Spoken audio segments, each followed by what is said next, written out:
All right, let's dive into Scotland.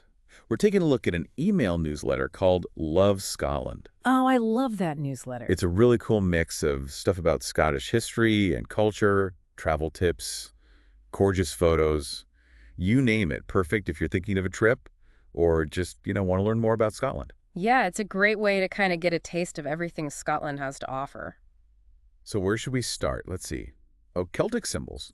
The newsletter mentions those a lot. I always find them fascinating. But can you give us a little more background? What's the significance of those symbols? Yeah, so Celtic symbols, they're more than just designs, Like they're connected to like beliefs and myths that go way back. Oh, interesting. So like take the Celtic knotwork, those intricate patterns you see everywhere. The interweaving, right? Right, they actually symbolize the interconnectedness of life, or the Triskel, have you seen that one? It's a spiral with 3 arms. Oh, yeah? It represents the earth, the sea, and the sky. Wow. So you're saying that when you're like walking through an ancient site in Scotland and you see those symbols carved into the stone, It's like you're connecting with the past, You're seeing those beliefs, those stories that have been passed down for centuries. what's amazing, it's like a direct link to your ancestors. Totally. Speaking of ancestors, the newsletter also mentions exploring the lives of our Scottish ancestors. I immediately thought of those Ancestry DNA kits. Oh, yeah. It's fascinating what you can learn about your family history through those. But it's more than just names and dates, right? Absolutely. Like, think about their professions. Were they blacksmiths, weavers, farmers? Imagine what their daily life was like. And what language did they speak? Right. What were their traditions and beliefs? And picturing them against that backdrop of Scotland's landscapes, Like the rugged Highlands? Exactly. It really brings history to life. It makes you think about what you might discover about your own heritage. Okay, now I'm getting wanderlust. The newsletter has a whole section on travel recommendations. Let's see. Isle of Skye, the Highlands. Oh, Glasgow, Edinburgh, Inverness. Wow, that's a good mix. It really is.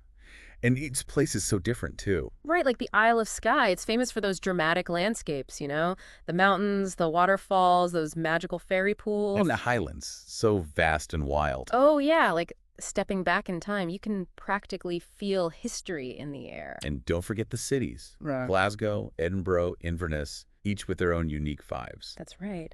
Do you prefer the energy of a city or the peacefulness of nature or maybe those whispers of history? Well, that's a good question. I mean, Scotland has it all, doesn't it? It really does. Something for everyone. One photo in the newsletter really caught my eye. It's from the social media section, and it shows reindeer in the Cairngorms. Reindeer. In Scotland. I know, right? It's not something you see every day. Not at all. But they're actually the UK's only wild herd of reindeer, introduced in the 1950s, and they've been thriving ever since. Wow. Can you imagine hiking through the Highlands and just like coming across a herd of reindeer? Oh, it would be magical, especially with the mountains and heather as a backdrop. I bet. All this talk of exploring is making me hungry. The newsletter mentions something called a full Scottish breakfast.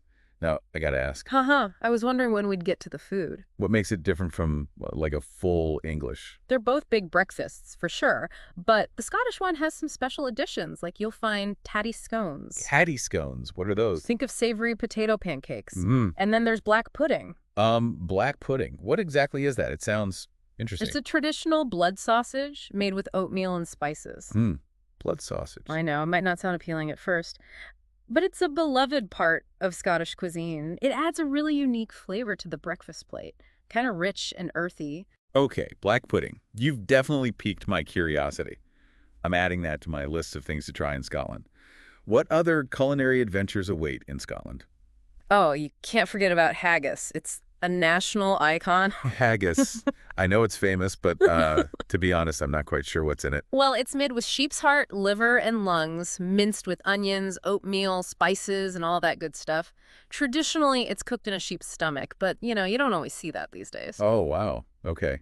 That sounds like a lot to handle. I know, it might sound intimidating, but trust me, it's a savory, rich, earthy flavor, It's often served with neeps and tatties. Neeps and tatties. That sounds interesting. Mashed turnips and potatoes, basically. A classic combination. It really makes the haggis sing. And of course, no Scottish culinary experience is complete without whiskey. Oh, right. The whiskey. Scotland is renowned for its single malt whiskeys. Each one has its own, distinct character, and the history behind them is fascinating. Oh, I bet. Yeah, some are peaty and smoky, others are light and floral. There's so much variety to explore. Can you imagine you spent the whole day exploring a castle or hiking in the Highlands, and then you settle into a cozy pub, a plate of haggis with neeps and tatties, and a wee dram of whiskey? That sounds like the perfect Scottish evening to me. It really does.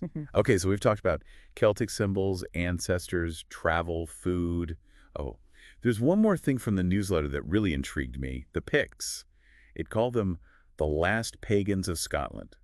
Now that sounds mysterious. The Picts are fascinating, that's for sure. They lived in Scotland way back in the late Iron Age and early medieval period, known for being fierce warriors, and their artwork was super intricate. Wow. The newsletter mentioned that they were the last people in Scotland to hold on to their pagan beliefs, even as Christianity was spreading. Right, they really resisted conversion. One famous example is the Battle of Dun-Nectane in 685 AD. Oh yeah, I remember reading about that. The Picts actually crushed a Northumbrian force that was trying to bring Christianity north. They were not messing around. So they weren't just passively holding on to their beliefs, they were actively fighting for them. That's pretty amazing. Totally. Shows their strength and resilience. And we can still see traces of their culture today, you know? Oh, like what? Ever heard of Pictish stones? These massive standing stones carved with these really enigmatic symbols and animal figures. I've seen pictures of them. They look so mysterious. Right? They're like puzzles from the past, offering glimpses into a world we still don't fully understand. You can find them all over Scotland, right? They are, yeah, standing as silent witnesses to the Picts' legacy. It's incredible to think they've survived for so long. They just make you want to go on a quest to track them all down and try to decipher their secrets. It's like Scotland's full of these hidden stories just waiting to be discovered. It is. That's what makes exploring its history so captivating. It's this blend of myth, legend, and tangible history that you can actually see and touch. It's like the past is alive in Scotland. It really is. And that's the beauty of a deep dive like this, you know? It's not just about learning facts. It's about sparking that curiosity, that desire to explore further. Absolutely. It makes you want to go beyond the typical tourist stuff and really experience the heart of a place. Exactly. We've covered a lot of ground today. Celtic symbols, ancestors, travel, food, the Picts. It feels like we've only just scratched the surface of all that Scotland has to offer. We have, but you know, that's the exciting part. It leaves us wanting more, wanting to delve deeper into those stories, the landscapes, the culture that makes Scotland so unique, and maybe even inspire a trip someday. Absolutely. It's amazing, right? We've explored so much of Scotland, and all from just one newsletter. It really shows how much is packed into that little email. From ancient symbols to modern whiskey, it's all there. And it's been so fun. You know, like we've traveled through time, hiked through the Highlands, even tasted a bit of that black pudding. Uh-huh. Yeah, virtually, of course.